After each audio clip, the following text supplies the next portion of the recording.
Anyway, welcome to Fairweather Friends Podcast. Another fantastic episode here. How you guys been? Oh God, this is gonna be the whole episode this time.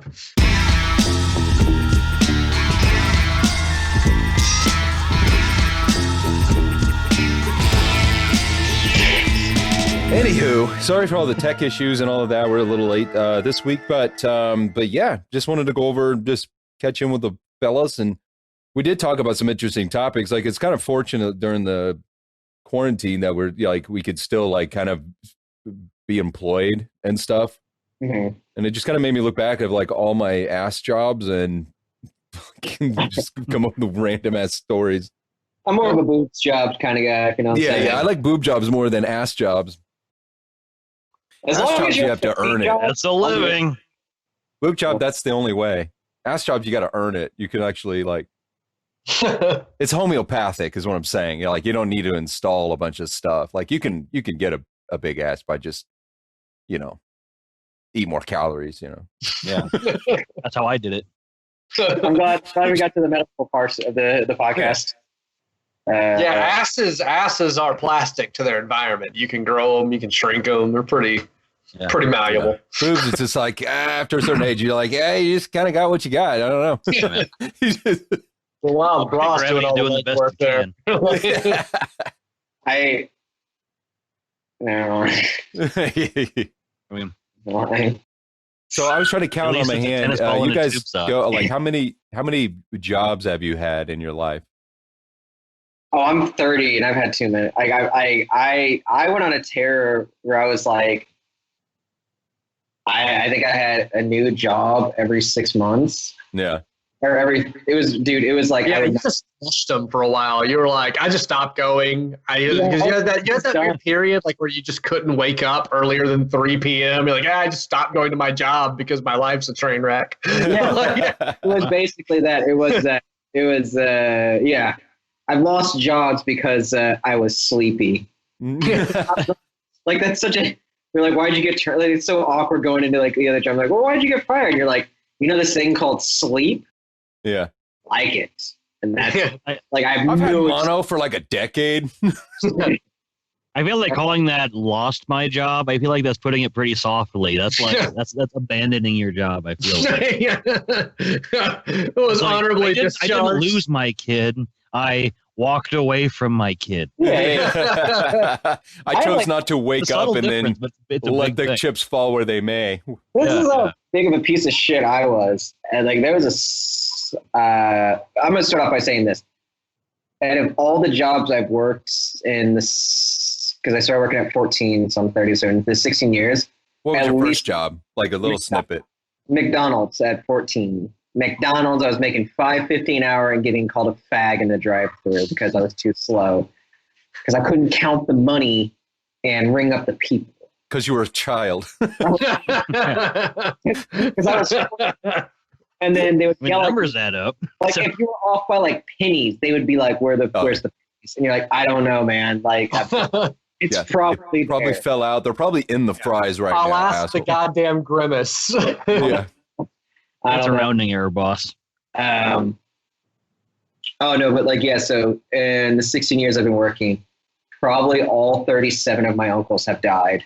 I remember we talking about that, the number of if you connect the grandparents deaths that have been used to get out of work. Yeah, I all 8 of my grandparents are dead. I only have 4. See, at least you went with a family member. That would make sense. I did a couple like that of chicken shit ones where before I started saying I'm just not doing this anymore.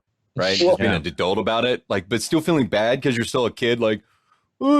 There's a taller version of me with his shirt tucked in. We gotta play pretend. You're the boss. I'm not. Okay. I got to that point after a while where I would call in or for whatever reason, and they'd be like, I can't get in. I don't feel well. It's like, are you sure?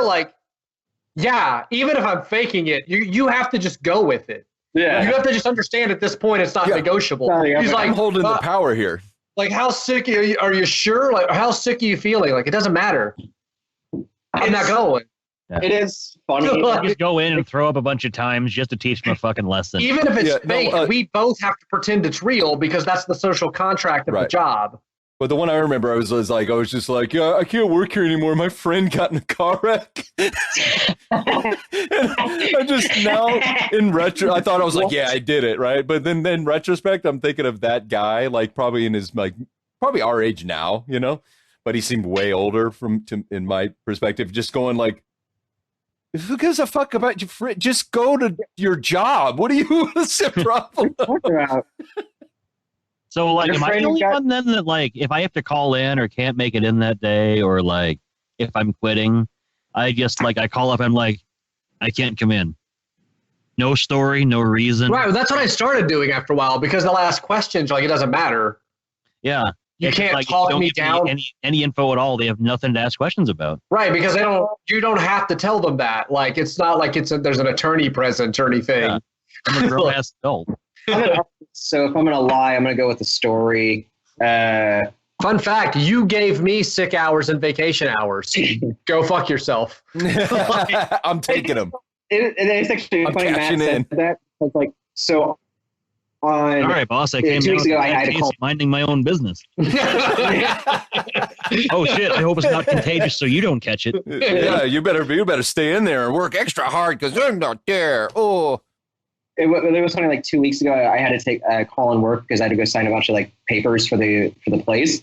And I just texted my boss in the morning like, "Hey, I'm not feeling good. I'm not coming in," or some bullshit like that. And he's like, "Okay, cool, see you." And then like I go up the next day and I was like, "Oh, hey, what's up?" And he's like, "Oh, you feel better?" I was like, "Oh yeah, I was just playing hooky, you know, like I had to go sign these paperwork." He was like, "Yeah, you're an adult. You can just tell me this." Like I don't know why. Like he had that same reaction of just being like, you know, corporate gives you days off. Yeah. I worked. You could take them. You're not in trouble. Yeah, he's like, anything like that. He's like, I'm also not going to get mad at you.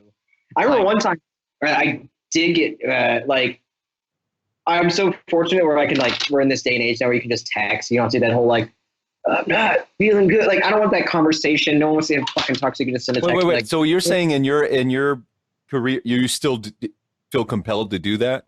Yeah, I owe them if I give them a story, I owe them a story. Like I can't like they know it's bullshit, but like, come on, we're both just going with this facade. But like this one dude, I remember I sent him a text being like, "Hey, I can't come in." He was like, "You have to call," or he said, "You can't send in text. You have to call." So he made me call, be like, "Hey, I'm not coming in." He's like, "Okay," and like that was it. I was like, I just gotta get that flex on you. Like there was no point of that at all. It's like when I my last few years in Kansas City before I moved and ended up here, I was at a Target for a while, and Target is a big company that's used to piece of shits and kids and students who just kind of cycle in and out of it. Yeah. But summer job. You love that job, awesome. I love the way you left that job. But what's funny was because I would talk to the manager, who was basically my peer at that point. Yeah. And they would do things. I'd be like, because I'll be like, "Hey, I'm not going to be here Labor Day weekend," and I'm telling them months in advance. I'm just like, "Hey, just so you know, I will not be here Labor Day weekend." And they're like, "Oh, you can't take those holidays off." And I was like, "Cool. Here's the thing. I'm telling you now, ahead of time, before you make a schedule, I will not be in this city nor state on Labor Day weekend. You can avoid a scheduling nightmare by having that shift filled." I'm doing you a solid here, homie. Do you understand what's happening right now? Just get your little big pen, go to Labor Day. Do it. No, Matt. Check mark. Yeah, that's it. Or you can pretend that this is a hill to die on because I'm not going to be here. It is always funny, those like, and it's always those like bullshit jobs that make the biggest hubbub about. Because they're miserable too, and they just want to, shit turkles downhill. You know what I mean? Yeah, but it's Memorial Day. You give a shit about if anyone's even there. Like, what the fuck are you doing? I remember I couldn't call off because it was Valentine's Day, and I was working at On the Border. And I was like, if anyone brings their date to a Tex-Mex restaurant that advertises bottomless chips, they don't deserve to eat. Like that. Like I'm not coming in. It's like like this is retarded. Yeah, that adjacent to Gladstone though. Yeah, I bet that place was packed. Oh no! There were so many sad like Yeah, no, middle-aged sad head jobs that night after on the border. A couple margaritas there. They had margaritas for like 6 gallons for $2 or something like that, only on Valentine's Day. Yeah, I know the deal. Yeah, they're margarita. I was there, Brandon. You didn't call Plus it. You a bunch didn't of wait waters until for all the I high waited 2 schoolers extra. from Park Hill High School and Oak Park High School. Yeah, bringing their dates. Yeah, their margaritas were sold by the gallon, similar to gas, same prices too. Yeah. It was. I'm trying to remember. You said that. I'm trying to remember how I quit that Target. You said I really like the way you quit that. I just stopped going. No, it's funny because like you didn't do anything memorable. You just go, no, and you just stopped going. Yeah, I just stopped going. I was just done. Yeah, but there was no. But like, I love the calculation to it because you were just like, no. Like, well, see, that's like you guys are polar opposites. Like you were like, oh man, I'm in trouble if I stop going. Oh no, I eventually. Don't get me wrong. I've just also done the same thing where I've woken up and gone, well, I guess I'm unemployed today. Yeah, I just did like Office Space where you're just hypnotized to not go anymore or not care anymore. I just got up, was like, nope, not worth it. Sounds about right. When I was working at Citibank, I just took a 2-week vacation. Like I just literally just go. Oh, I did my honeymoon. I was at AT&T and I was like, like the call center. And I was like, yeah, I need these 2 weeks off my honeymoon. They were like, you could take that much time off. And I'm like, well, no, I have all the PTO and sick time and stuff. It's like, yeah, but you can't take them all like in one go. And I was like, I think I can. I don't think that's a thing. They're like, well, if you do that, you'll be in trouble. You might be fired. And I was like, well, here's my badge. So I went on my honeymoon to Australia for 2 weeks, coming back to like no job. Like, I got fired once while I was in college, like kind of the last couple years of let's say, yeah, I was in college because I was in Kansas City. Like the sort of the end of my college was like the end of the Blockbuster era. Because I was working at Blockbuster during that decaying period where it was all kind of coming down. And it was a thing where when I started, it was cool and everybody was it was the cool boss and the cool coworkers. And they were gradually replaced by like Blockbuster corporate shill assholes from the regional whatever. And I was like the last one left and I hated everyone. And so I just became more and more a piece of shit. And it became like this weird war. And eventually I got fired because the manager called, left me a message saying they needed me to come. Oh, it's because I actually slept through a meeting that was at 6 a.m. And so. Don't you hate when they do that shit like 6 a.m. for this? Really? And I got called in. They were like, hey, we need you to just come up and meet with whatever the number 2 manager was. Because manager I hated didn't have the manager of shit. Did not have the audacity to tell me to my face. And so other manager met with me and I came in, I was like, yeah, they told me I just need me to come up here.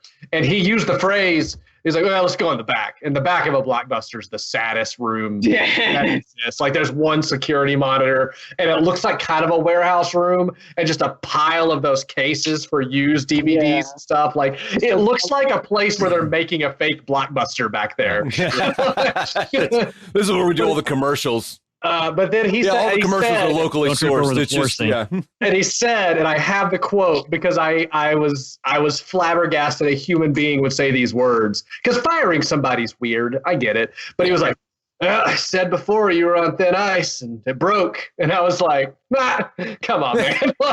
like, we're not doing this today. I was like, you missed that one meeting? I was like, yeah, it was okay. Did you just slowly put your hand on his shoulder and be like, oh, am I your first? I was just like, okay, you could have said that. Was horrible. Yeah, firing somebody's like first time you haven't said. You're like, it's all awkward, and I was like, you could have said that on the phone call too, man. Sometimes you come out super aggressive. Yeah.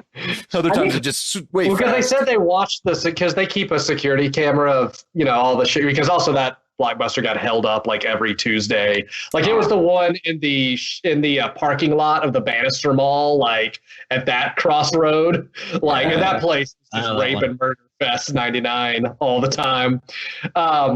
but they always had the cameras up front. They're like, yeah, we were watching cameras. It's me and another manager who didn't give a shit. We like spent an entire day.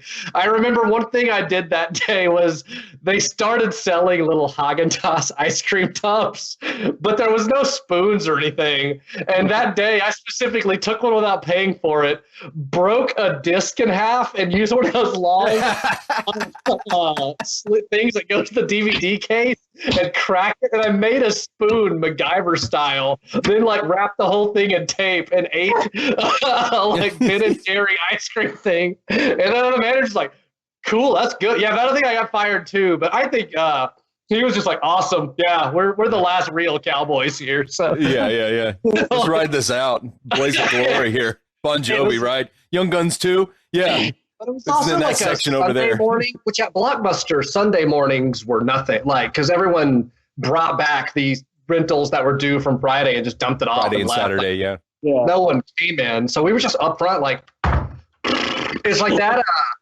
The best days were those and literally working the day of the Super Bowl because it was just a graveyard. Like, you just put on whatever you wanted, what movie you wanted to watch 7 times, and nothing happened because everybody was Super Bowl. So, yeah. But yeah, I got fired. My point was I got fired and someone used the phrase, I said you were on thin ice before and it broke. And I was like, you don't have to continue the metaphor. Like, I remember so like the first job I got fired from was just like, I got fired from McDonald's, but like I got fired in the most like bullshit way that like I think that at that moment it instilled in me that like the workforce is just fucking stupid. Like no one knows what they're doing. So I was 14 at the time. And I had to take 2 weeks off of work because of band camp. And like, I was like, I'm not going to be out in the fucking sun for 8 hours and then go to a shift to McDonald's. Like, no. Yeah. So I requested the 2 weeks off. Now, this is how one can only stretch their virginity so thin. Yeah. So then they idiotically, I don't know if they idiotically did this, but like they hired another guy named Brannan. Oh. And he was this like 19-year-old loser who was just working the grill. And I got a phone call. Well, my dad got a phone call at 5 in the morning being like, hi, is Brannan there? And he's like, why the fuck are you asking for my son? Like, what are you doing? And they're like, oh, he's my late. child, my sweet, squishy boy. Why are you calling my sweet, squishy boy this early in the morning, sir? He's being fat upstairs. Don't you know? And they were just like, well, he's late for his shift. And he's like, he's 14. Like, what are you talking about? Like, he can't work. Like, you can only work from like 7 a.m. to 7 p.m. Like, that's a rule. And they were like, what? And they go, our mistake. I guess, though, that the time they called, it was the one too many times for Mr. Brannan. Right. And so they already processed the termination for me. And, so you just both, because your name spelled the same, similarly. So I go there like a few days later because I was like, hey, I just want to like, band camp's ending. I'm going to I didn't know about this either. So I just was like, I just want to check my schedule. And I go in the back and there's no Brannan and there's no Brannan on the board for our schedule. Like, why do I not have any more shifts? And they're like, we fired you. And I was like, why? Like, you didn't come to your work and you didn't come to your shift. I was like, what are you talking about? Like, yeah, you were scheduled from like 4 a.m. to da-da-da, and like all this. And I was like, you know, I can't work this. Like, you told me I can't even work these hours. Oh, no, yeah, but the computer. Yeah. The computer, like, you've seen my face, my fucking eye. You've seen me in the flesh. You know who I am. You picked out my application from other ones. Sir, but the computer. But then the guy was like, I remember he kind of like, he's putting the pieces together and he realizes like what happens. But he also knows how much of it is like how pain of an ass it is to like rehire someone. And like, it takes... I didn't want to boom it. It was just like, I got a twofer out of it. That's fine. Like, I got to call 2 people and like, nah, I'm good. And like, I remember the guy just be like, hey man, you don't want to start high school working at McDonald's. And honestly, solid point. And I did it. Yeah. Right. Well, how old was that guy? Like 27? Oh no, he was way older than that. He was in Balding era 30s. Oh, he was just like, my life. This is it now. I'm just waiting to die like every day. It's done. I don't know if he was trying to do the boy a solid, He but was I doing think, you a solid. but I think he was just like, nah, fuck it, like whatever. Yeah. Yeah, that's how I knew that like jobs were just like, this is bullshit. No one gives a fuck about you. We all die. And W-2s or whatever, I-9s, all that. I don't know how to fill out a tax form, and I've filled it out at least 30 times in my fucking life. I still do not know. You just have to put your name in one number down, 1 through 4 or something like that. Yeah, just 1 or 0. I don't know what fucking matrix code you have to put in to be like, just give me my money, take out whatever bullshit you need, and we're happy. I don't know how any of that gay shit works, so I always get fucked in the end. I do not know how it always happens. Every single job, they always take out a shit ton of money, and then I always get less back. If I don't know what I did. I don't know if I keep drawing a pineapple. It's cost of living. Yep. It blows my mind. Yeah. It blows my mind. Jobs are terrible. The government, she do take a bite, don't she? Yep. The government They make it so complicated you can't tell exactly how you're being fucked, but if you get it wrong, they'll put you in jail. Yeah. Like somehow they know the answer enough to make it a crime to be wrong, but they won't just say how much you owe them or that they owe you. Like, yeah, They put Blade in prison, man. Come on. shit. For taxes. Blade, huh? Blade, come on. These heartless bitches. Table. He was out slaying Draculas and regular Draculas too. He killed like Ryan Reynolds, I think, didn't he? White killers. Yeah. Oh, excuse me. He killed Ryan Reynolds for our sins. What about you, Dan? Any quitting job? Yeah, I've quit like that. I've made up stories, and then I've also just not showed up. Oh, there was one time working retail. I was in Sacramento.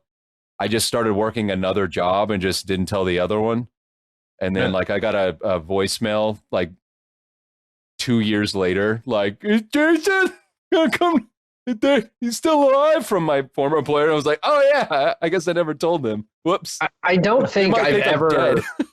I don't think I've ever, despite my intentions to do so, I have never finished a 2 weeks notice. Never. I have put in a 2 weeks notice with full intent of both weeks, but at some point I just go, what are we doing? Like, never made it through. So the last, the job before I got my job, so 2 years ago I was 28, and I was just like, I'm going to put in the 2 weeks notice. It was that kind of moment where you're just like, you're going to be an adult. Like, this is your first adult job. Let's go into this like as mature and responsible as we can. So I go and I tell my boss, I'm like, I have a new job. I'm putting in my 2 weeks. And she goes, okay, well, you have to tell the person above her. And I was like, you got it. And he was supposed to be there the next day. And I stopped showing up because I was just like, I don't want to talk to another person. Like, they got the message. What am I doing? And I went to the beach and got sunburnt for 2 straight weeks before I got my job.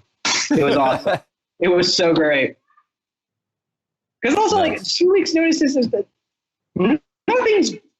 nothing beneficial is going to come from it. I'm not going to do my job. It's for them. It's for them. It's one weird way to like replace you in 2 weeks, which they're probably not going to do, or just, deal with whatever. Yeah. I worked when I was on their side. They don't have to redo the schedule. On your side, you get one more full paycheck. But I'm not I get one more full paycheck, but for them, the payoff is not worth it at all. Like, I'm talking about like bullshit effort layups that like are just fucking ricking off and going in the other basket. Like, I'm just like, I do not give a fuck. Showing up late, leaving early. Like, it's 100% that. It's just, I'm just getting my 8 and I'm heading out. If they say, hey, can you stay for a few extra minutes? Suck my dick. I'm gone. Like, it's no way. Nothing's going to be, I'm not coworkers either, because I know for a fact we're going to do that whole thing where it's like, we're going to follow each other on Instagram and stay connected. We're not going to stay connected. No, you won't. I'm just going to get annoyed by all the fucking LinkedIn spam that I'm going to get in like 6 months of like, who is that guy again? What? Oh, yeah. I worked at a job. My email address is fakedan@gmail. I had the job when I was in, I went to junior college and when I was still in Texas. And I worked at a bookstore. It's some local bookstore chain down there. I don't remember the name of it, but their location closed down, and there was another of the same across town. And so some people were able to move there, and other people, they're like, if you effectively, the store gave me a 2 weeks notice. They're like, the doors will be closed. You're allowed to work for the next 2 weeks, helping pack up books and stuff and move it to the next. And it's when they say if you do that, you will get an additional 2 weeks severance pay at the end of that because you're being fired and then rehired, or at the new store, whatever. Yeah. And that's when I realized the hourly rate was not. I was just like, no, I'm good. And I told the lady I wasn't coming back, and she's like, you're not getting your severance check. I was like, yeah, you give me like $8 an hour, like. Yeah. Honestly, like having those jobs does like. And I was in college at the time, so I'm not putting in full weeks. Yeah. I was in theater college at the time. I was like, I can't work nights for rehearsals, and I got to do a thing. I worked some weekends. I was like, no, this isn't cool. Like, you have to attend ninja funerals or like regular lady funerals as a ninja. Because I was like. Because that's another thing I had. When it hit me again was that target I was mentioning, when you hit the $1 an hour mark, and you're like, would I pay the amount of money for that amount of time to not go today? If they're hitting me with like $9 an hour, and I'm like, would I give them $40 to not do a 5-hour shift today? I was like, yeah, probably. So yeah, I had that same moment. My time is literally worth more than this now. Cool. I used to have to not babysit, but watch over like mentally challenged people, and you'd have to do overnight shifts because they would like swallow their tongue in their sleep or something like that. So you had to like just make sure they don't die. But I remember going to McDonald's right before like the overnight shift, and I got a nugget meal, and it was like $8.32, and it like that moment hit me where like, you have to work more than 1 hour to pay for this. And I was like, oh, I don't want to do that. I don't want to work. No, I'm good. And those moments that that was one of those adulthood moments where you suddenly like every part of you gains a wrinkle. That's when you suddenly, then you go like, you're right. There is no ethical consumption in capitalism. Got it. Got it. Because like, every time think of it like this will depress you even more. Is like. And because this is how I look at like the money that I earn at my job per hour, is that like any money that I have, that money is a battery. It's a battery that stores my time that I already worked, so that I can carry that time I worked around with me and use it later. So like, that's my living time. Is like it's a good metaphor that I put time, living essence into this thing.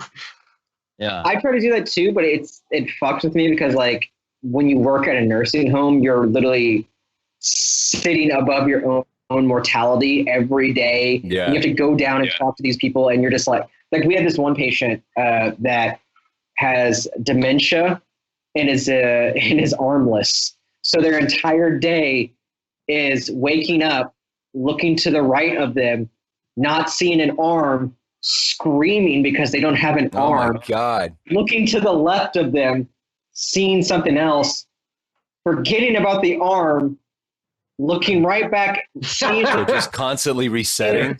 It's a constant hell Holy of real shit. Isn't this a Metallica song? Yeah. Like, can't you be killed at a certain point? That's downright Lovecraftian. Like at a certain point, don't you just get to die?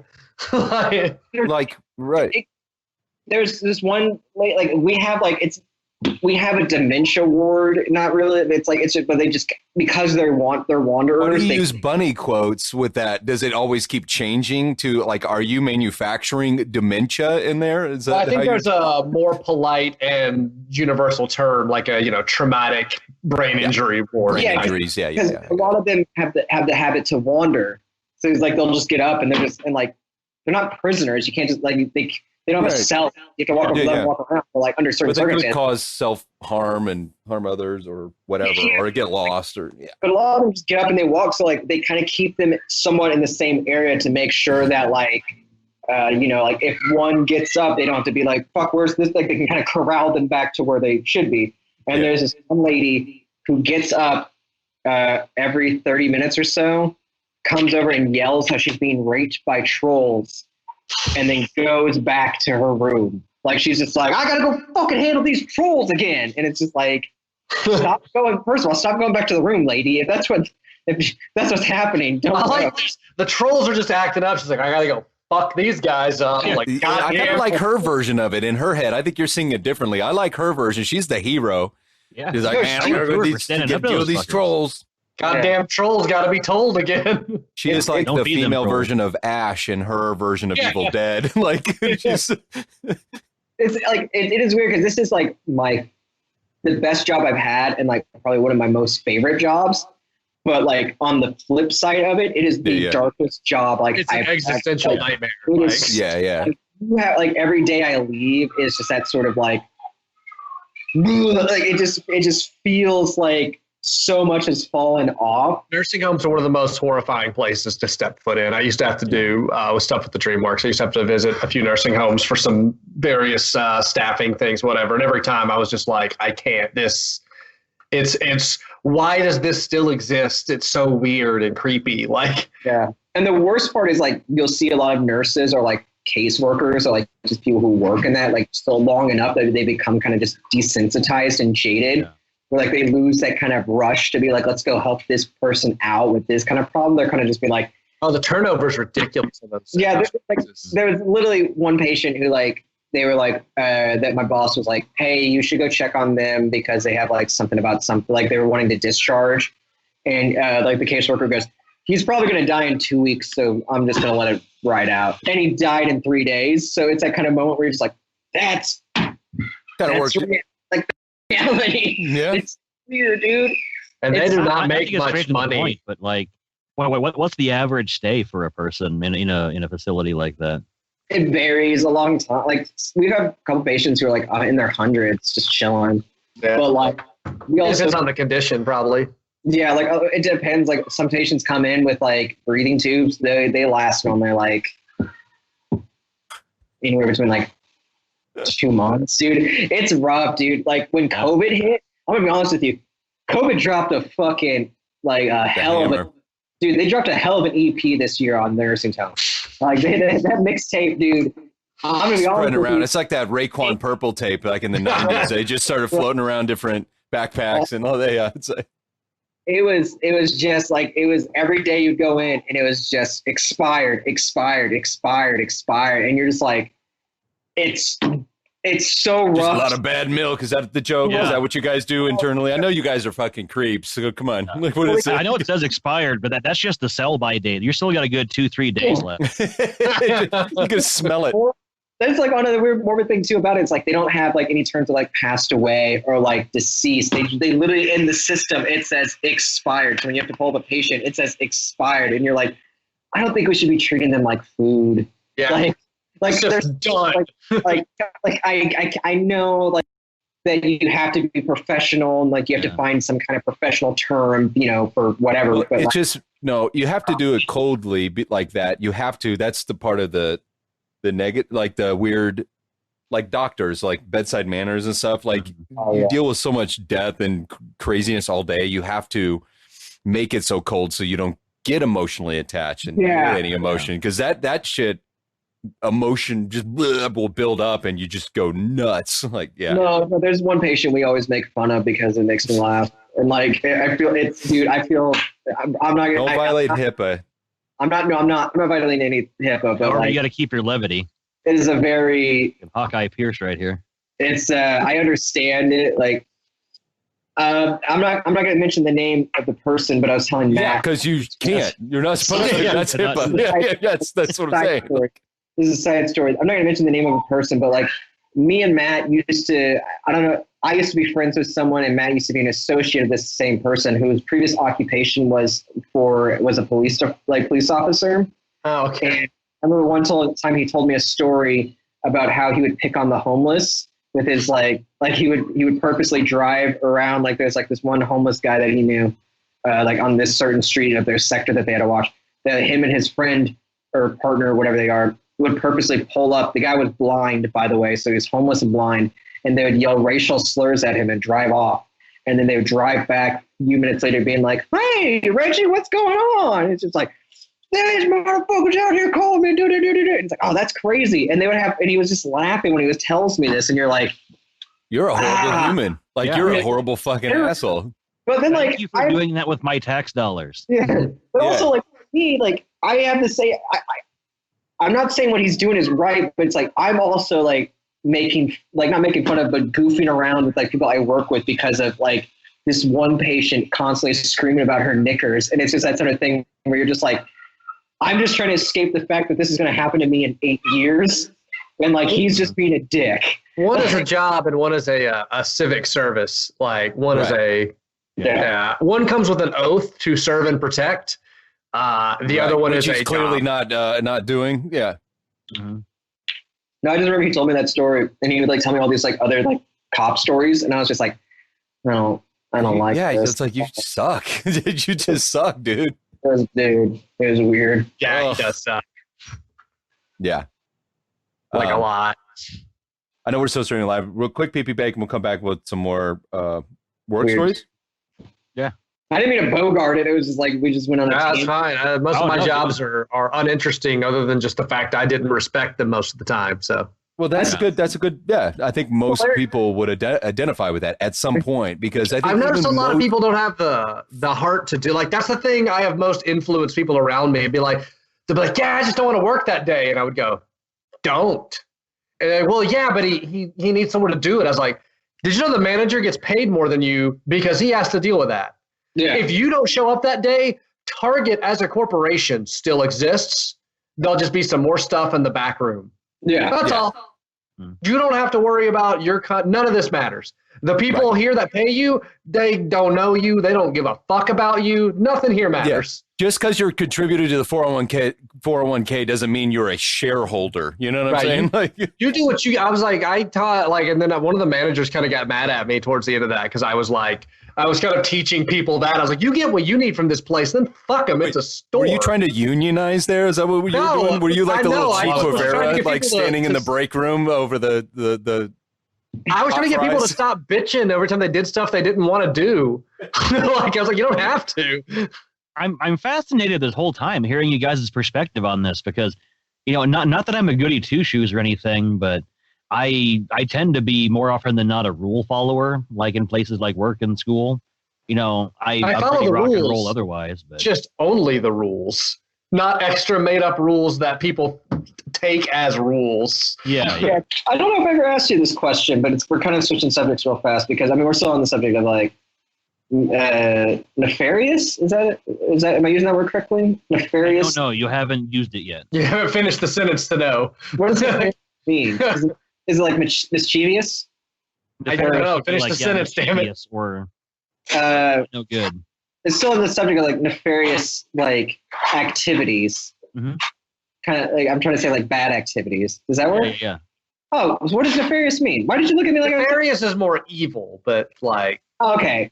Well, nefarious, I would be like twirling my mustache as like mischievous is like just kind of ragamuffin up to no good, cheeky little boy. Dastardly. Mischievous is getting in the cookie jar. Like nefarious is evil. Intent. I would say intent. Nefarious is like doing a protection racket on the store around the corner. Yeah.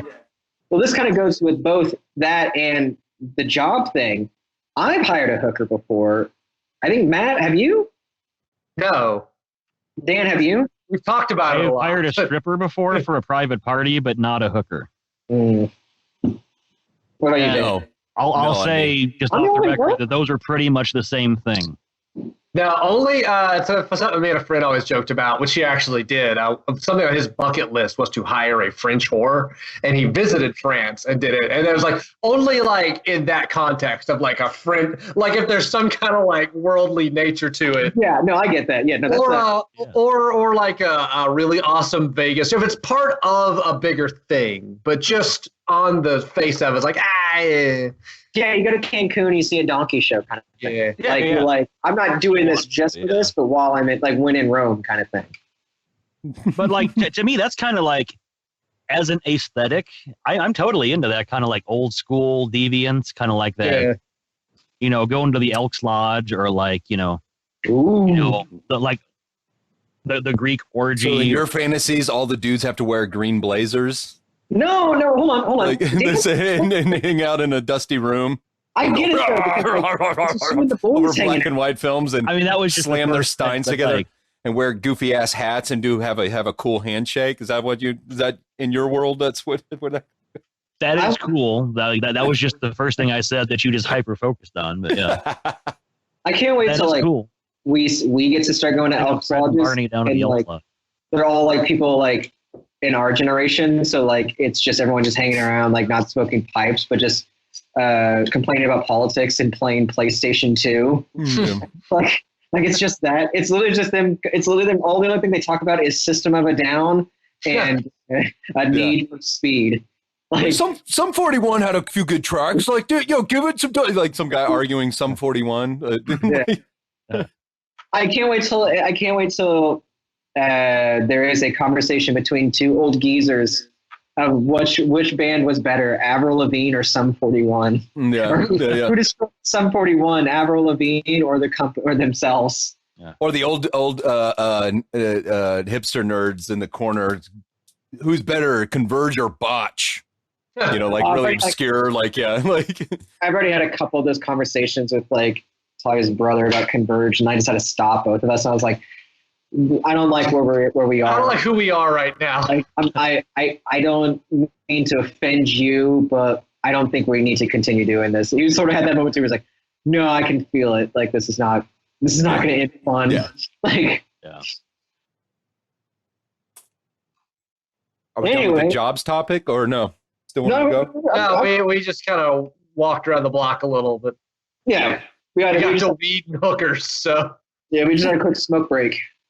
That said, if I ever did come across the opportunity to, to hire a hooker, Mhm. it would not be out of the realm of possibility if I had. yeah, to be fair, it's more of a money and legality thing than a moral issue. Like I never have hire disposable the hooker and cash. then just like go get pizza and talk about comic books with her just to say like. Yeah. I heard a hooker. I never have disposable cash at the level you need for it to be a purchase worth having. Like, I'm really laughing at the You're like idea. on that cocaine level. Yeah. yeah. I'm really laughing at that idea of like, Like there has to be some kind of sustainability at that level. yeah. Yeah, 'cause I don't want it to be a dumb, like, Pretty Woman scenario where we hang out and, like, develop a rapport. And it's like, that's not how anything works. No. Like you hire the hooker and then like they show up and then you're like, oh, I just need you for an hour to move my couch. And Yeah, like, that's totally my move. Yeah. you're like, you said 600 roses and then NDA. So what are we doing? Yeah. What are we doing? Lift with your knees, not your back. Yeah. Yeah. Why'd you Okay, wear these stilettos? 500 T-shirts need to be in these 500 bubble mailers by the end of today. Let's go. Well, hopefully Yeah, one of these I'm things, with a this thing will band. We're take- selling merch. Get at the Yeah. table. We need to merch someone to watch the merch table. Yeah. Okay, but you have to do it in this torn T-shirt. Oh yeah. I mean, I feel like a lot of times hookers would be cool with being hired for odd jobs because they're willing to be paid for sex. So, like, with anyone, with no matter how gross or weird it is, like, so I feel like just paying them to do some dishes isn't like that disrespectful. Yeah, you call up the hooker. You're like, what is your cooking skills? Because I'm kind of needing to make an pasta primavera tonight, and I am fucked. Like, yeah, you don't have to take off your My clothes. whole and nothing family's goes here. in. I need you now. I need It's like you right Thanksgiving dinner. That's a premise for a movie. Thanksgiving dinner, like a waspy ass family Yeah. Yeah. hires a hooker, and then Oh, did you I'm see in. Brandon's new girlfriend? She's Asian. Yeah. or the thing is like, yeah, it's the guy is in a loveless marriage, right? And he hires the hooker, and it's all his wife's family there. He's not even into it, but he actually calls a hooker, and then throughout the story they fall in love. See, it's a love story where he's got to be like, I don't know, honey, oh, and she's like, insane, but then the hooker's a little charming, like Melanie Griffith circa like 92 Milk Money style, like. Okay. No, I still like the story better if you hiring a hooker to make you Thanksgiving dinner and then you treat her like the dog. You treat her like a maid. You're just like, oh, you don't eat with us. And then you make her do the dishes and then you just give her money to leave. You basically just pay a hooker to be a maid for you. Mine was sweeter. Mine was sweeter. I get it. Yeah. Yours was sweeter. Mine was funnier. Yeah, yours is funny, darker because you work in a nursing home. So, I get it. That's the missing piece of Pretty Woman was like, well, yeah, Richard Gere's an incredibly wealthy, attractive guy. The story's way different if a hooker like falls for a dude who works a regular job that's making like $20,000 a year, and they still try to make it work in a relationship. They did make that movie. It was called The Wrestler. It'd be great if like there was the deleted scene of Pretty Woman where like, when they drive off and then it just says like 2 weeks later and they're both in like their Manhattan apartment and they're just loving each other, and all of a sudden like there's a phone call and like, hello, it's like, hi, is Mr. Gere there? This is Dr. So-and-so. I don't want to alarm you, but there's this new thing called AIDS out there. Yeah. and you might got it. Yeah, it's all over the trades. Yeah. I thought the next scene would be them just like a really gray, like Wednesday morning, and she's crying and weeping, and he's sitting in the car revving the engine, and she's crying and leaving an abortion clinic, and like lonely, and he just gets in and peels out because he's a dick. He just they still date. He's just a dickhead boyfriend. Yeah. He's just dickhead high school boyfriend who's 40. Yeah. He puts on the radio. It's like, it's a new way that you use it. I kind of want to like, because I'm pretty cuck beta male, but like it is funny, like because I have a lot of relationships where like I'm not the worst one, like yet. Like going into the relationship, I'm doing pretty good. I don't become too toxic. And it's always like funny hearing like all these like women being like, oh, my last boyfriend was like this, and it's just like, I wish I could be like that for like one day. Can I just be like? You're kind of envious. You're like, well, why'd you leave that guy for me, dumbass? Yeah. What are you doing? What are you doing? And then I had the confidence to be that selfish and that much of a dick. Yeah. Like I'm always like the social version of letting you go up to 4 stars on GTA. Yeah. Get this close, and you're like, I might get the Camaro and just play Rat all day long. Like that's gonna be round and round, just like. Practice your nunchucks in the driveway. Hell yeah. Yeah. That actually reminds me of one of my job stories because there was a dude in there. So I worked for I won't name the name, a big corporation that does lawn care. That they always advertise. Maybe they're not a thing anymore. But anyway, the job was literally like work the phones and try to convince old people that they need a lawn estimate. So I worked the phones. Reseeding and all that shit, or like what was it? Yeah, reseeding, whatever. Like, hey, are you interested in a free estimate for the lawn? And they're like, I guess. And you're like, got one. And you click a button, and that's it. So you do that all day. Got him. Then my numbers were so awesome like, because ding. Because I basically was just like, I don't know. They said kind of. They didn't say no, so I don't know. But then they pulled me aside, like, your numbers are fantastic. We want you to be on the sales team. I'm like, I don't know. So here's what sales team was. You'd have to drive out in a green Polo to these fucking podunk ass towns that I guess we've been cold calling and they saying quote unquote yes to a free estimate. Yeah. With this like little measuring wheel and like walk around people's strangers' lawns in the early mornings. They have no idea what's happening. Like, it's because you said free estimate. And they're like, was that what that thing was? No, I don't. Why are you in my yard? And I thought you would talk to me about it.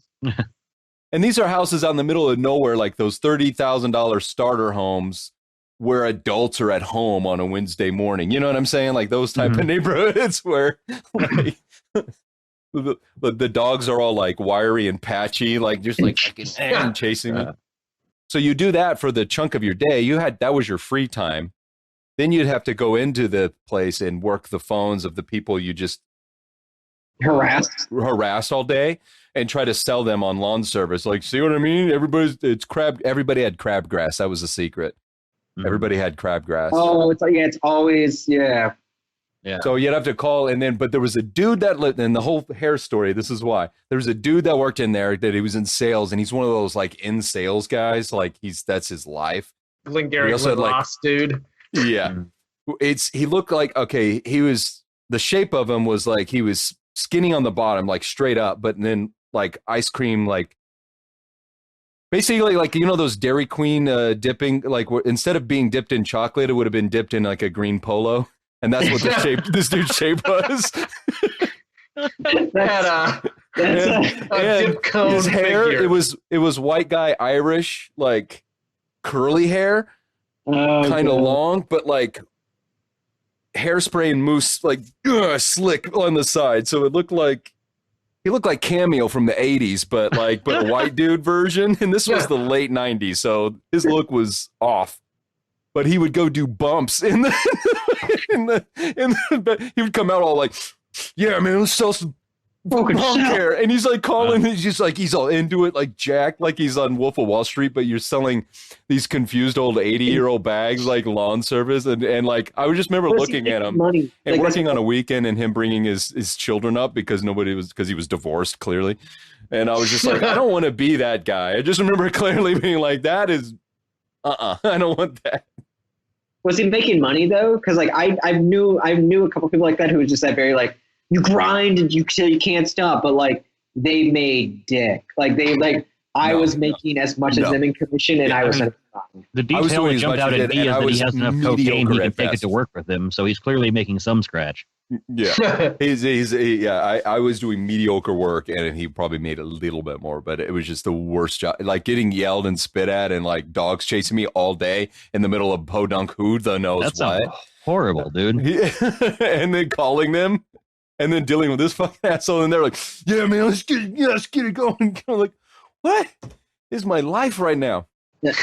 I remember I used to work at like some kind of call center whose basic, like it was like one of those companies that like had multi companies in one, I guess. Like MLM or no? Yeah, using like the call. It's several companies need a call center, so they all just use the same one for. Oh yeah, we got computers and phones. Cool. Yeah, but they were also owned by like one centralized person. Gotcha. But like it was like one department. Disney of call centers. That's a shitty job I did have. But like one department sold like credit, like or it was like credit score protection or something. It was like some kind of like LifeLock thing. LifeLock-ish, yeah. The other company was selling. I think it was some kind of like horse betting thing. Like so I don't remember what it was. And then horse betting, like betting, like bet on horse banking. Yeah, horse banking. Yeah, there's like, I've never seen those commercials like, you tired of the banks and the FDIC? Fuck that. Come down to Pony Express. Just give your money to a horse. Give your money to a horse. He'll guard it for you. Nobody wants to fuck with a horse. Do you know how to fuck with a horse? No, they're scared. They're terrifying. Look at him. He's fucking huge. They kick your head. You're done. You're done. Look at that. He's got like 4 Mike Tysons in one little arm right there. It's crazy. Yeah, they work. Nobody's ever called Mike Tyson like 1 horsepower. No, they call him Mike Tyson. He's impressive, but he's not 1 horsepower. The great guards are the stupid as hell. They take apples for money. You gotta care that thing's fucking set for life. Horse bank. You see the dick on this thing? Oh. Yeah. You don't got that, do you? Yeah. Give me a fucking money. Get out your checkbook. Yeah. Listen, we're going to set you up with the Roth IRA here at Horse Bank today. Yeah, the interest is in, what are they called? Barn apples or what are they? Anyway, so don't get saddled with too much interest now. Anyway, so my department was calling old people who like got scammed into, those like magazine like subscriptions that like they would be like, oh yeah, you want 42,000 issues of like ESPN magazine. So like my job was to call them and be like, hey, we have this new offer that like for only $600 if you pay, like we'll get you like you'll pay for your entire subscription. You won't have to pay again. You get a lifetime subscription to Essence and Rip magazine, like. And like I called one person and this lady just starts crying. She's like, I didn't sign up for this. I just want the magazine. It's horrible, dude. Yeah, stop. It's just please stop. Please. What do I have to do? And I took $600 from her. And it was the most like, it hurt me. But then the guy who I worked next to, he was this Indian dude who was trying to be a filmmaker. He wanted to make movies. So he would write he wouldn't write screenplays all day, but he'd write, those slogans. Outlines. Just like the taglines? The taglines For the posters? Like he was just like, he would be like, fucking awesome, 4 stars, blah, blah. It's like he would be super mad if, like Jurassic Park had the 65 million years in the making. He's like, I thought of that. Like it's the most obvious thing. Like that's not hard to look at movie and be like, right?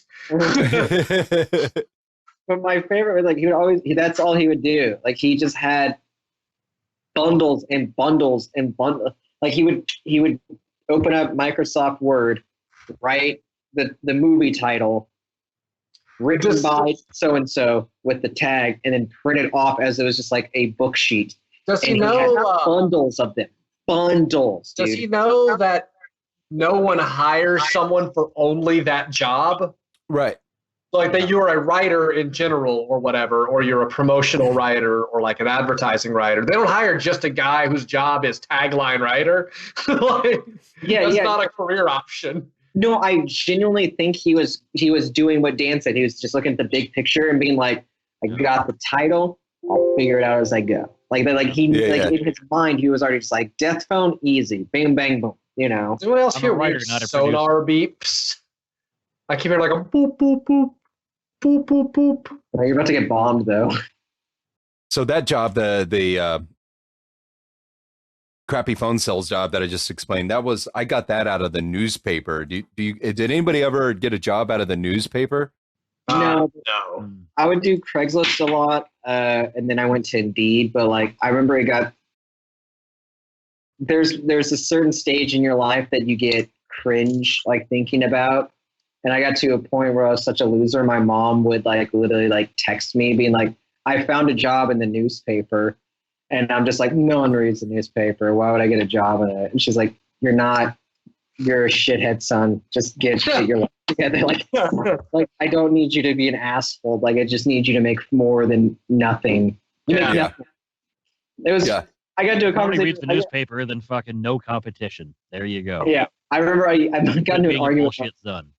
Yeah, I got into an argument with my dad right when I dropped out of college for the final time. I didn't have a job, and I was like, I'm gonna do stand-up comedy. He's like, how are you gonna pay for your bills? And I was like, well, I'm gonna do it. And then he's like, what about this job? He's like, what about this one job you were applying for? And I was just like, it wouldn't pay me it wasn't gonna pay me enough. And he was just like, you make zero. Yeah. Anything more than that is better. Right. I mean, there is an implied they don't pay me enough ... for what I'd be doing. But yeah. But it's just that conversation of just you are doing nothing. And there's nothing under the horizon for you. My dude, fix your shit. Yeah. I've always had good luck with shitty jobs though. I've only been employed for a decent stretch because I didn't try and I was super depressed. But when I want a shitty job, I can get it in I can get, if I wanted to tomorrow, I could get a call center job. You have the weirdest version of whatever the opposite of hustle is, but with hustle. Yeah. It's just a bunch of, I can just get bullshit call center jobs very easily. Because the only thing that they really do is when they hire you, they're just do you have the patience to work in a call center? And you're like, I've worked in a call center. They're like, my God. At this They're point, you're starting now. Here's my name tag. In fact, you sit on this side of the desk, sir. Well, at this point, you've had this one for a while. There's a time in Kansas City where every time someone happy looking for another one, I was like, what kind of shambles is the resume you're turning in? Do you just tell them you've never worked any job before? Because everyone ends in pure disaster. Yeah. And 7 in a row, you have to just be like, I've never worked before. There's no job history and no one to call. Yeah. This one I'm good with now because I can actually make my resume look good, decent. But because I realized over time, you don't need to include every job. Exactly. Only the ones that are applied to the job you're applying for. You don't need I did 3 weeks for this guy, Steve. I think it was a construction company. We learned I don't a lot know. about we broke up a sink in a kitchen. Jobs that close down, or just knowing places that close down. Stack your resume with derelict buildings. So what I did was that 100%. So then I also lied about how long I was. So like that's another clutch. Makeup companies. I've done that before. So my first job, I just got put enterprises at the end of it. It's fine. I was in school for 58 years. Like, give me 1 second right now. This actually, you guys keep talking real quick. I want to pull up my old resume from Google Drive and just actually read it. Yeah, read it. I'll tell you what horse shit I was sending out. I'll tell you my second newspaper job story. Also in sales. Basically, you could just do sales. If you have patience and you could talk to people. Yeah. And you could just ask them questions to figure out like what they don't like. And if you have the thing that they will fix it, you just give that to them for money. Especially commission kind of sales. I remember at one point I did that like cut code knife selling for literally a week and a half just because you got paid for having the session flat, and then you got more if you sold it. Wait, was this a door-to-door thing? No, not or like a marketing, like it was you sell to friends, like a and then you would like at the end of it, you're like, now give me the phone numbers of other people you think would be interested, and then you call them and set it up. I didn't do that. What kind of party are you going to where everybody's like knows a guy who's super into knives? Yeah, for like an $800. Like, and then how many people do they know that are like, where? That's a weird rabbit hole to go down where everybody's just talking about knives. I went like, and there's just gloves in a basement. It was presented super shady. Like I went to a thing, it's like job opportunity to make this much, and then they tell you that's what you're doing, and you get so much just for having the sessions, and you get a percentage of what you sell. And my dad is always kind of supportive of stuff I'm doing. I told him about it. He's like, well, I'll buy one of those. And I'll set up, you can go through the office. You know, my dad has a company and just do a session with every single person. If anybody buys it, they want to buy it, take a cut of that. And then I just got that paycheck and quit. Like, so I just bilked them for about $800. And then my dad got an expensive knife set he gave somebody as a wedding present. And then we got out. Like, it kind of worked out for everybody. I'm bad at sales with commission because they have this handbook of what to do if people have questions but they're always like, I don't know, that seems expensive. Like, it's super expensive and it's not great. Like, I can't do that. Like, well, here's the deal. That seems expensive. Yeah. Well, see, a salesperson would go, well, think about how long. I mean, you're not buying just knives to cut up your broccoli and eat ice cream out of when the spoons are all dirty. You're buying a lifetime investment. This will be passed down to your children. Stuff you're supposed to, and then show talk about the quality of material. They have a few things that they have the scissors that cut the penny in half and you cut the steak. I was like, they're fine. They're great. I wouldn't spend $800 on. There's a payment program if you want, but man. So I just bilked them for about $800 and got out in a 2 weeks time. And I was like, I'm just not into this. For the guy be like, you'd be fine if you just use the handbook. Like that's, we're different people. That's when I realized some people are just for love of the game are the stupidest things. Like that dude was a dedicated cut code dude and he believed in the cause. And I was like, we're just different dudes, man. Like just got different wiring up in the noggin here, man. Yeah, different paths. You can call a stranger who's a mutual friend of a friend to go sell them $800 knives and not think this is weird or be self-conscious about the whole thing. Okay, so if you guys can, please pull up your old resume because I'm reading this one right now, and it is the most. Mine's pretty solid. No, mine's bull. Okay, so I'm gonna. Top resume. Like we have to actually. All right. Yeah. So adults here, homie. Let me read you. This is the resume that's from July 2017, right before I started. It is right before I started the job that I have right now, and it is the most. So I have under skills. Microsoft Word, PowerPoint. That's your opener? Nobody gives a fuck. I'm just letting you know. So just is it 2020? Yeah, everybody knows Word, or it can at least approach it. Even if you've never seen it, you get it. You know what I mean? Like it gets better. It gets better. Microsoft. So skills is on one side, And it Skills says, has a Z on it, by the way. Yeah, skills to pay the bills. it's got a skull too. Like I drew in a skull. All the M's are monster like logo. Microsoft Word, PowerPoint, and Excel. Right. Or the 10 Office suite. Yeah, 10 key, which is basically Yeah. that. Yeah. Great customer service skills, adaptable to any situation. Any situation. Wait. Hold on. Hit me with anything. Tornado? Yeah, I don't think you are, because we could probably come up with a situation that you would not be ready to adapt to. If I'm adaptable to Like it or not. feeling like going to work in the morning. Yeah. Oh, No, we I'm can- thinking of like a weird mutant, like at the end of the thing, when it's all put together, but they're all made of like Mr. T's, yeah. and they're fucking you in front of your mom. You're probably not able to handle that situation. You're probably not going to As long as you adapt can adapt. and be like, this is all right. Yeah. Yeah, that one I might have to How take can I it. help? I feel like there's a reason they don't put that one in the handbook. How's the temperature, guys? Good? You good? Mr. T? You good? E-Squad, we good? The sweater? Adaptable to any situation. Pharmacy technician license. Complete lie. I've never had it. Never studied for What it. would you think of that's like an official gig. It's just like, yeah, I'm also like chief of police. What's a fire marshal?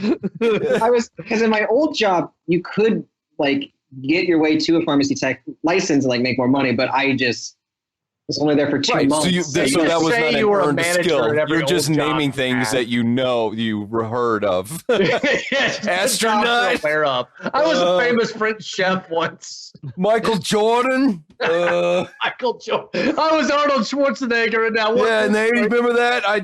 That's a thing I know. It's a skill, right? Knowing that. Okay. That's a skill. No one's Just naming shit you know. Get ready for this because after pharmacy technician license, which is a complete lie, this one's true. I put all basic emails.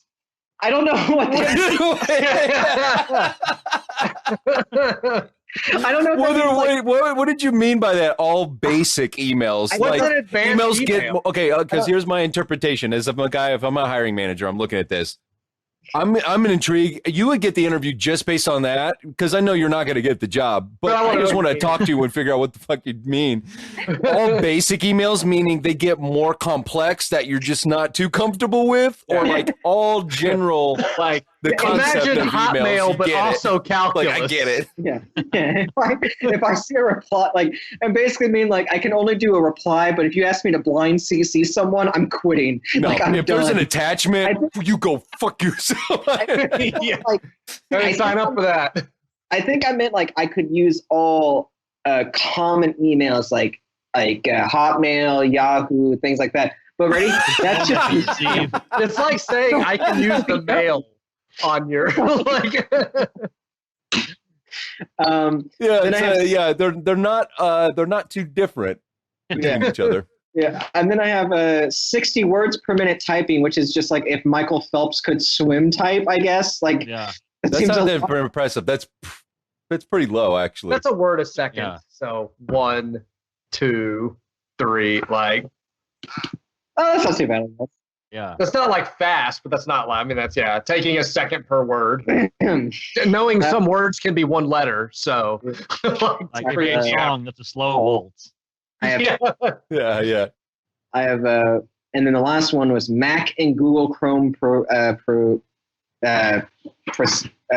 efficient. Thank you. I don't know why my brain couldn't Google comprehend that. You're reading it, right? Can you is it editable?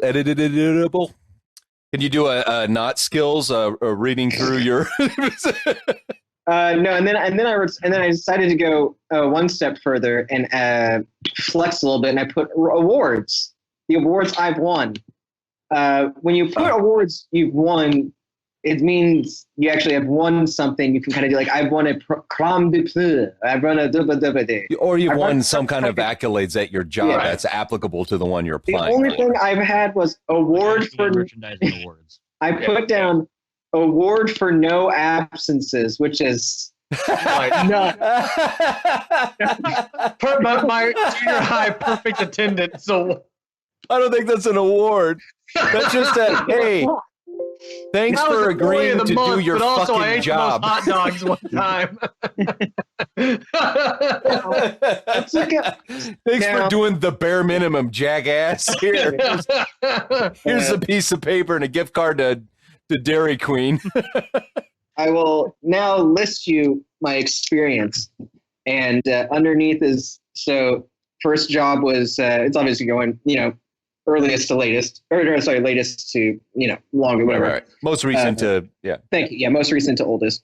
First one is Regal Med, campus support, scheduling events for members for the medical group, contacting members to inform them of the authorization requests from doctors, formatting ER and urgent care urgent care sheets to track patient visits, follow up on ER patients. Now, what I really did at this job, I would call old people who were part of the medical group and see if they wanted to see a free movie at AMC. Yeah. You're selling screener like those audience, like the test score, like those like free screenings that they do. It was just literally that was just a benefit. Like they were just old, so they get like free movies and shit. So I called. Speaking of some of the level of grinding we're putting on this from the perspective of a hiring manager, I remember at one point, this was before I started that Target job, turning in a resume, very similar, kind of like made up, weird, non-skilled to fill up paper. And then someone half calling it out in an interview and me just going, this is a Tivana. No one's using a computer here. Let's all just back up. They didn't call me back. But I was at a point where I was like, well, time out. That doesn't apply here. Wait, go back. This is a Tivana. It was like it was something. Yeah, it was that little tea store, like at that mall, like because it was the Target right in Oak Park Mall. And I remember talking like the tea, like, and then I was like, but does the emailing stuff matter? Like, that's you're saying I can work at Tivana without making a pivot table? Because I bet that doesn't matter as much as we want to pretend. I just remember we had a little because it was joking, but also jokes don't apply at interviews. But I also it's one of those things where you go to the interview and it's like, I need a job. I don't want to get hired for this. Like it's that internal. That day, the bad wolf won in the Native American tale, and so I got into a pedantic discussion about what matters at the place that guy's a manager at. So you just come into shit on him. Like, the rest of his day, he's just all super quiet and depressed. I didn't get hired. I'm pretty sure he put 2 weeks notice. You just go in to ruin that guy's day, man. That's what you did a lot of work for out free. Of my non-skills to just ruin a stranger's day. So, okay, next job. This one right here. This is already. If the second job on your resume is already a fake one, it's not doing so good. Like I needed some consistency. So the second job was Manipus Productions. Oh yeah, this is a scam we ran. Because it used to actually be a company. Where I was a scheduling coordinator, data entry. Yeah, we just made shit up. Yeah. Because for a while, Mantipus Productions, the thing I did my stand-up and Straight Outta Comic-Con and all my actual productions under was a real Missouri business. Like we had the tax ID number and it owned my car for a long time. I was like, yeah, put that and they'll call me. I got you back. Like, and then it happens and then they would ask questions. Brandon wouldn't tell me sometimes. Oh, yeah. Part of the way this scam works, he tells me what he told them. So, well, what did he make? I'm like, oh, God, money. I was like, I'm going to start having worked at Mantipus Productions then. Yeah, like that was a thing for two, because there was just like that gap. We'll find out, I guess. And then when I was, and then this is not lie about it. This shortly before I was traveling to LA and to Atlanta, and I was getting calls more often. I just set my voicemail where I was like, well, we're doing a lot of traveling right now. I'll be returning calls within like 2 to 3 weeks, like thing like that. So if anyone called to follow up, it sounded official, but I was like doing more harm than good at a certain point without Brandon's side of the discussion to work with. Yeah, no, I was really, well, here's the thing, because my job, the most adult job I ever had, they didn't call my references because they were just like, this is they don't give a shit. They're like, why would we do that? Very We're like, few people do. no, yeah, and I would. That's why, like, Matt would call me like, hey, this person called asking this. What do I say? And I was just like, I don't remember what we talked about. It's like, be like, I got fuck it, 2 I'm not homicide detectives on the other line saying that It would just kind of be like, fuck it, I'm not really going for that one anyway. So like, There was one I remember Matt, like, I remember I was at Matt's place and like, references. So you would have to answer his reference calls. Did you like be like, oh, he was well, right, because they would tell him, like, the thing is, when it would work, he would tell me what he told him. Like, I said I had this position, made this much money, worked this many hours, and I would just kind of repeat that. And then he's like, is he an idiot or whatever? Like, well, what'd you recommend? Like, yeah, I'll be fine. It's good. There were times he didn't tell, they would just call, and I would just be like, yeah, he worked, yeah, it's great. he worked his balls off. Yeah. Like, how much did he make? And I was like, oh, dude, tons. Like, so much. He crushed money. Dude, stacks. And they're like, is this fake? Like, nah, man, we're real. I'm real. This is. You seen Scarface? You think that shit was fake? That's Brannan. Yeah. Anyway, I gotta go. Which part? All of them. All of the parts. Sorry, Colonel Sanders is on the other line. I need to take a very important call. Hang on a second. Buy, sell. No. The pink sheets. I don't know. Words. So, Listen, I have Mayor McCheese on the other line. Dental hygienist. Hey, is that guy on MS Word? Get on MS Word stat. Dude, he knows so many emails.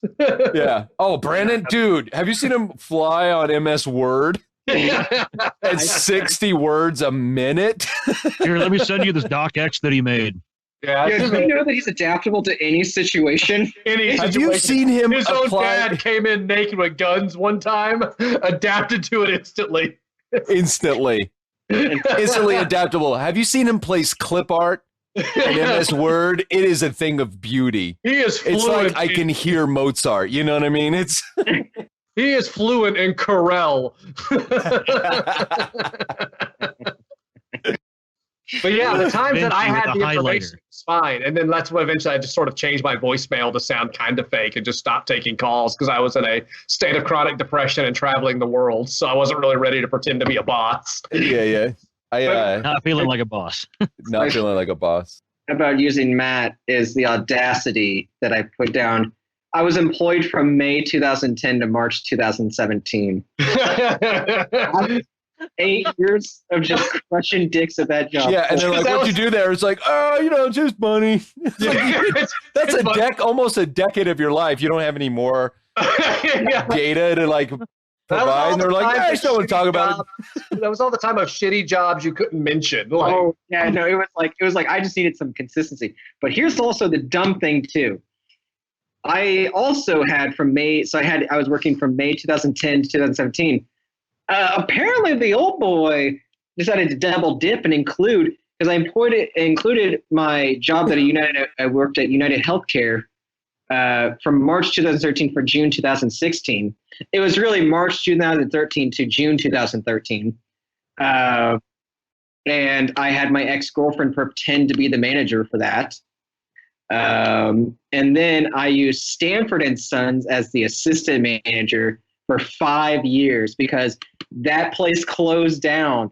And I was just like, they're going to call Craig Glazer. They're going to be like, hey, Craig Glazer, did this man work for you? They're going to be like, I'm sure, I guess. I'm dead. Yeah.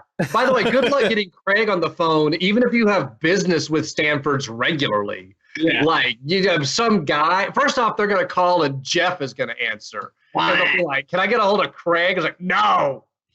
Like, oh, I had a question about you can come at 2:00 or 7. There's tickets, and Reno Collier will be here next week. And they're like, no, I was curious about. No, the mic is full. Yeah.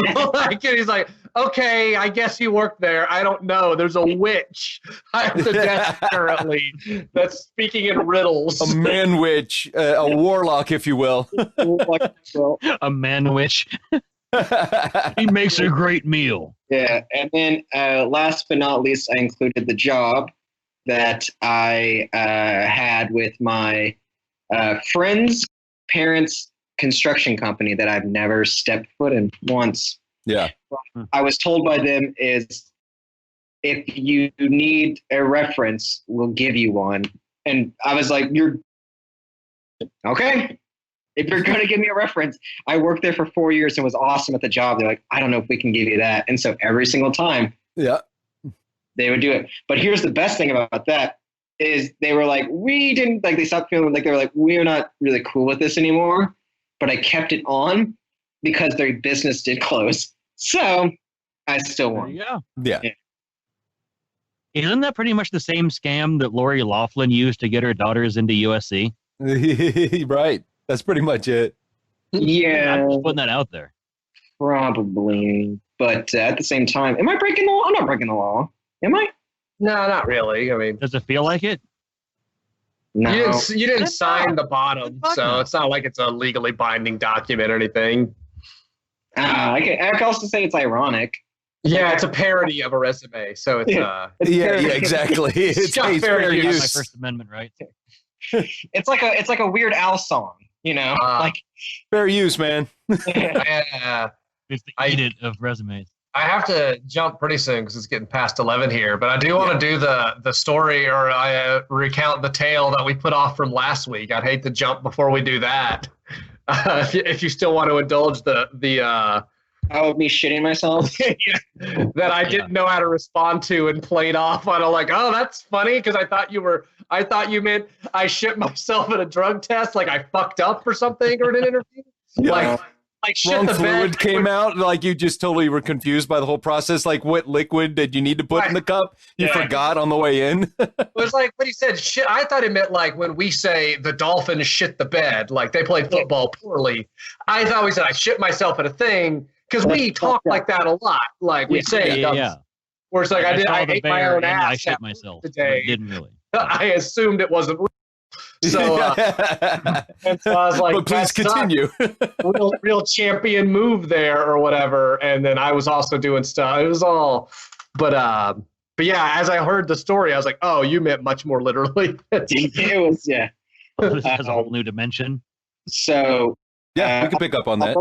Real quick. I'll just make it as quick as I can. It's natural pace. It's fine. Okay. Well, I mean, it's already spoiled, but like the process. No, it's not. I remember a lot of the details, so it's got chapters. It's got chapters. Okay, so let's open with that. Yeah, let's come on. So what happens is make it its own thing. Type it in. Okay, so this was back in 2015. I was seeing a girl that Dan also knew. Okay, and and it was not so. So it's not a good time. It's a winter. Because Dan knew her? No, because is that why it wasn't a good time? I know what he's talking about. It's very toxic. And so, actually, I don't remember the names, but now that you mentioned that, I remember a specific like moment in time. It was that was a very weird chapter in Brannan's life. Like it was it set me back quite a few paces. Like I went to jail on the board of Monopoly that is called Life. Or does that work? No, it's a game called Life. It's two different things. You pulled a Scrabble, and then Mrs. Peacock said sorry. And I get what you're going. In the metaphorical game of life, not the literal game of life, if made parallel to Monopoly, landed on its equivalency, but didn't literally go to jail, though, which is where there's too many metaphors going on here. It's too much. I think if anything, you went to jail in Monopoly, but it's McDonald's Monopoly. Right. That's fair enough. So it's a weird time. So I'm fat and depressed. Like McDonald's Monopoly. McDonald's Monopoly. Fat and depressed. I didn't. This is like the first job I had in like 6 months. So I was like, I'll just take anything. And the job was offering $12 an hour, and I was just like, that's fucking gold. Like, let's do it immediately. So they were like, great, we'll give you the position. All you have to do is like, it is a Friday night. It was like Friday at 4 p.m. And they were like, all you have to do is like, if you go across town to like whatever health center and just, do a drug test and it comes back like clean, you can work Monday. I was like, great, let's do that. So I'm in a suit. I drive across town, and So wait, From the interview, they were like, "Here's a cup. Go somewhere else in another building and pee in it." no, yeah, Now, it was like. were you already in the suit, or did you change into the suit to go take a piss? Yeah, was it a formal a bit? Like going like movie I need some theaters were in the background. 50s? Yeah. So I'm going from I guess this will help a little bit, Jeffrey. What's that? I'm going from Briarcliff to Argosy. Yeah, so, like 169 or 9 highway or whatever. Yeah. Yeah. So I'm going miles Riverside for the viewers out yeah. there. So I'm In going Kansas City there. highways. Yeah, to piss in the cup. And I get there, and at this time, I've had a really bad. I had a shy bladder. I had a really bad shy bladder. Like, it was terrible. Like I would freeze up instantly over just anything. And then so what happens is I go confidence. I go to the place and I try to pee. And nothing comes out. So I was just like, all right, well, this is like now you're just mad at your dick, where you're just like, how are you not? He's like, come on, get your head in the game. Because wasn't it close to hitting the deadline or something? Like you had. No. It was The nurse is like, this happens to all guys all the time. And the nurse was a huge cunt about it. Like, oh no. I got there like 4:30. They closed at 5:30. So like, the window's closing. But here's the thing. Apparently there's like a state rule where like, if you can't pee the first time when you take a drug test, you have to leave and like sit in the waiting room for 30 minutes before they're allowed to do it again. I don't know how you could cheat it, but like there's some kind of thing like that.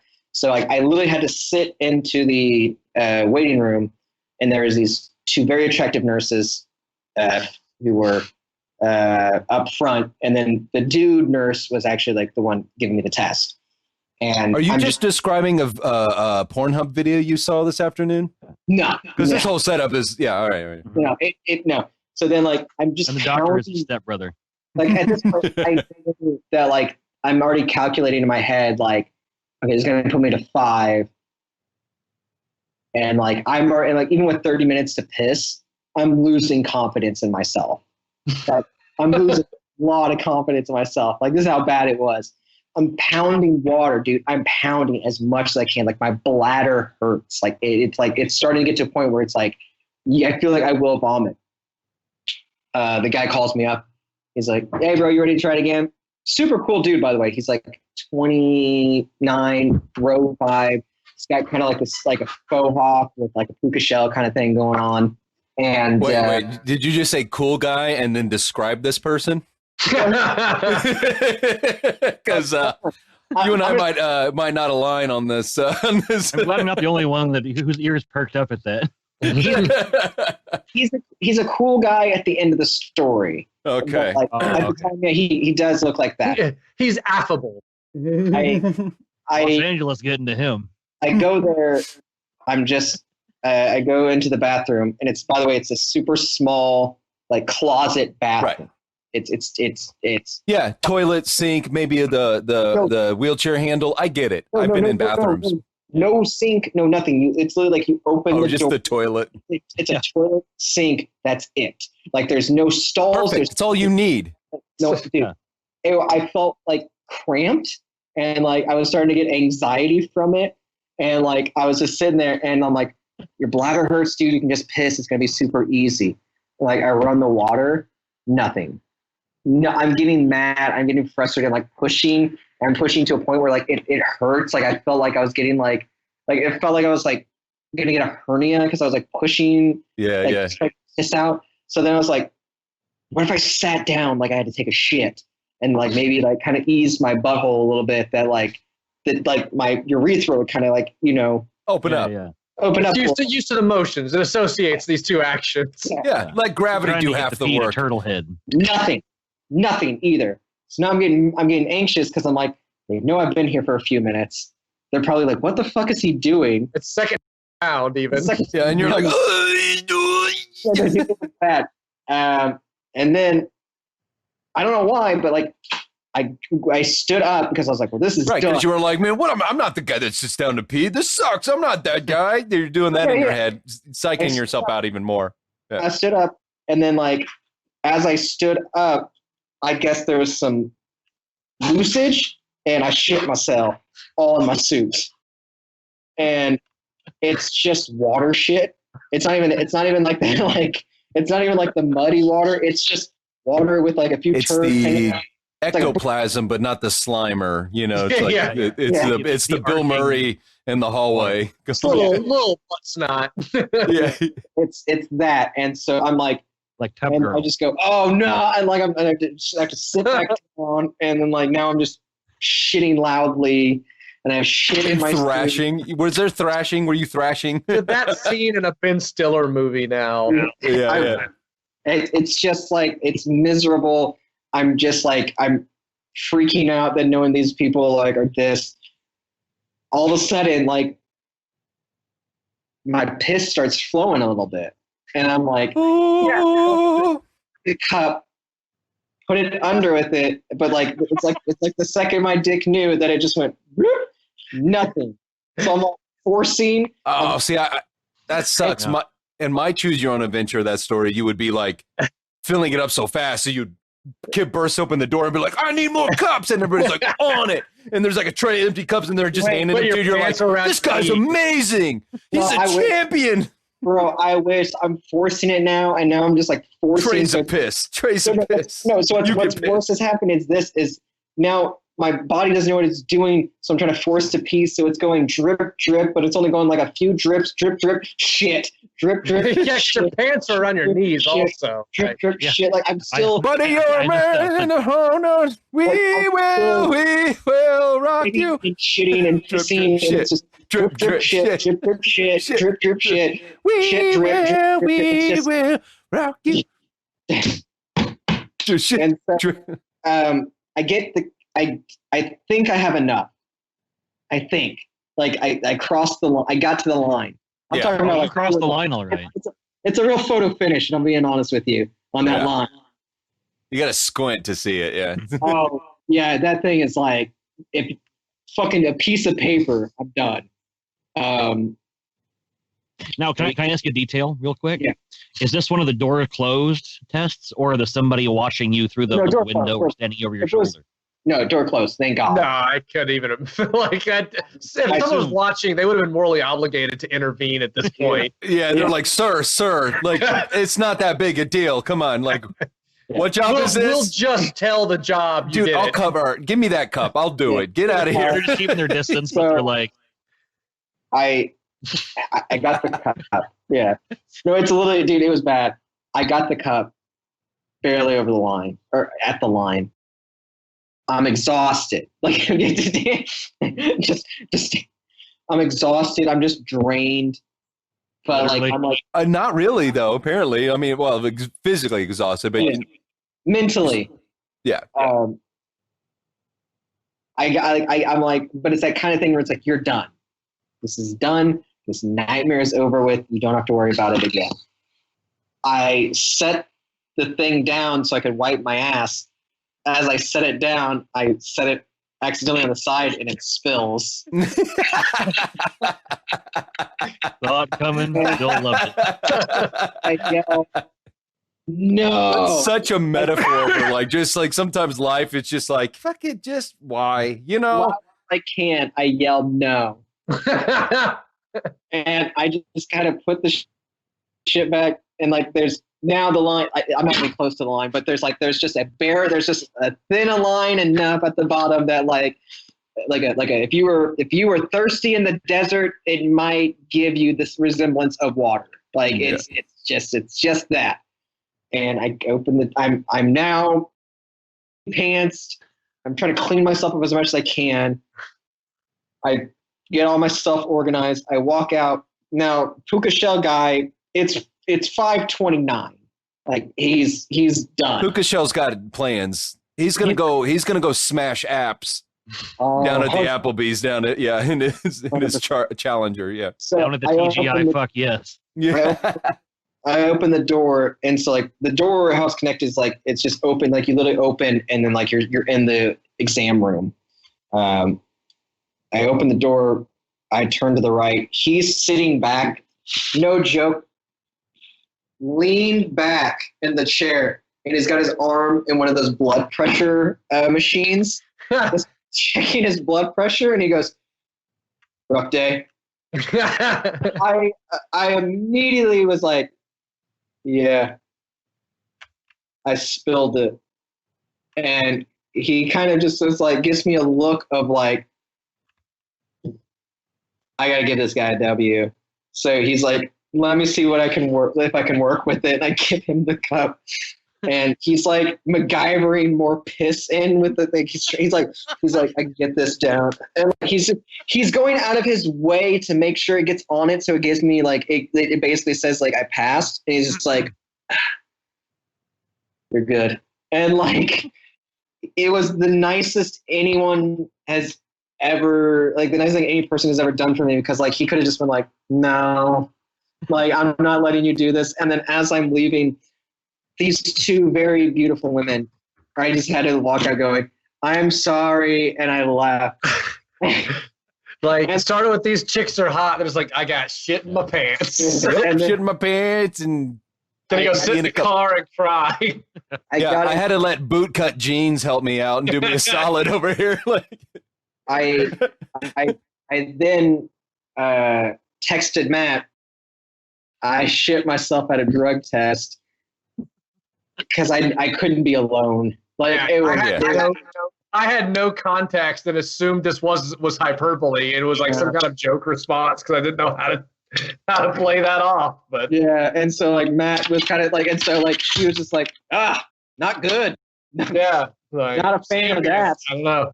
And then I explained to him, I was like, to be fair though, what do you say? Yeah, you have a solid point. You have a solid point. You know, at a certain point, like, is it even more advantageous maybe just to like take the cup and take a little scoop out of what's in the toilet just to hope you get some pee? Just throw some whatever else is in there. I don't know, man. Like, I was just kind of at that point so defeated that I was just like, he skipped the cup. He's like, why is there a piece of turd in this? I was just hoping that breaks the water up. You never had dick turds? You never had dick turds? Like on a solid day, it comes out like pencil lead at a mechanical pencil. Sometimes it just kind of comes, and then I wait for it to break off. Comes out a little tip. You never had dick turds? You're not a dick turd bear? Bro. We analyzed the pee. There's a lot of spit in it. Is this ketchup? This ketchup's the smoking weed. This ketchup's high as fuck. Ketchup's blazing. Really, 57 ingredients. It was all the cannabinoids and the THC or something. Okay, and then real quick before it is called Heinz. You know what I'm saying? So, real quick before we go, I have another quick story that branches off of that. So that drug test happened.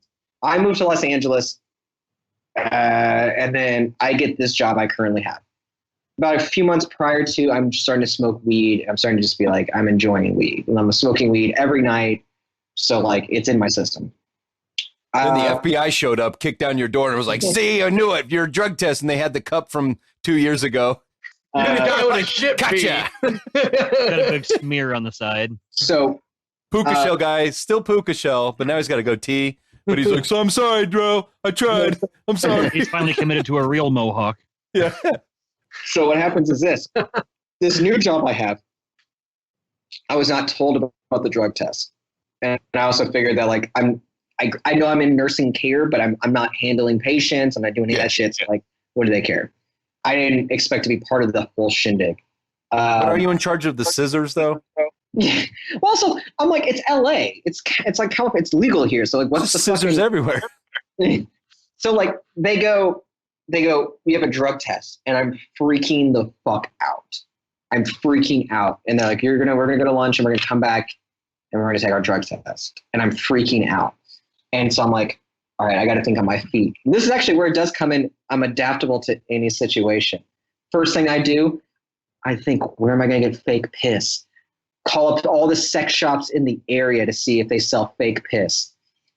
None of them do. Right. Like, I have a side story eventually with fake pee that I would like to tell that this reminds me of. I got a fake piece of side Put a story pin in too. that for another time. Yeah. Yeah. we'll have a pee episode. Yeah, we'll have a piss episode. Yeah. We're just, all of our videos are just, who's shit in the hospital? Panic at the Crisco. Poo poo. Pee pee. Doo-doo. Wars. Boner jams. Yeah. We're My yeah, racist no, we're not dad. into this. So then I can't find any place that has piss. I'm calling up like dispensaries. Being like, do you guys sell like synthetic urine? They're like, no, what? Grow up. Like, Just go Take buy the drug something test from or a middle not. schooler like the rest of us. and so I finally find a place where I can get fake pee to pass the drug test. It's at the smoke shop that is next door to the donut store. That sounds about right. That checks out. Yeah. Those two All the businesses, pieces work. those are very complimentary. It's not like Pizza Hut Killer and MO. KFC. It like makes sense. Like, yeah. So I get what I do is I brand like, so I told the group I was like Cookies 6. outside of the curves. Yeah. So I go, I buy it. I basically get everything all set. I break it open, I shake it. Now, this is plan B because I'm thinking I'm gonna avoid this. I gotta avoid this somehow. I gotta figure out how to avoid this because like I'm now scared that they're gonna see this as fake pee, yada yada, whatever. So I'm like, I'm just gonna avoid this. Yeah. Apparently, yeah. I mean, he doesn't use drugs, but he's pregnant. So like what happens is they have a van where it's like a mobile drug thing, like a mobile drug facility, whatever. Go in the van, you take a piss, you leave. Like it's just that. It's usually right behind the ice cream truck in those neighborhoods. You know what I mean? Like, yeah, it's like in the pee van.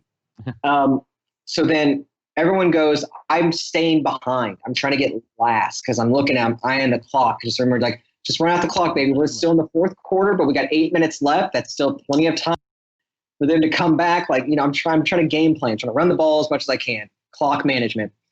I get to the end, like I'm the last like 3 or 4. And the van leaves because they have to take a break. So I'm like, this is how you win.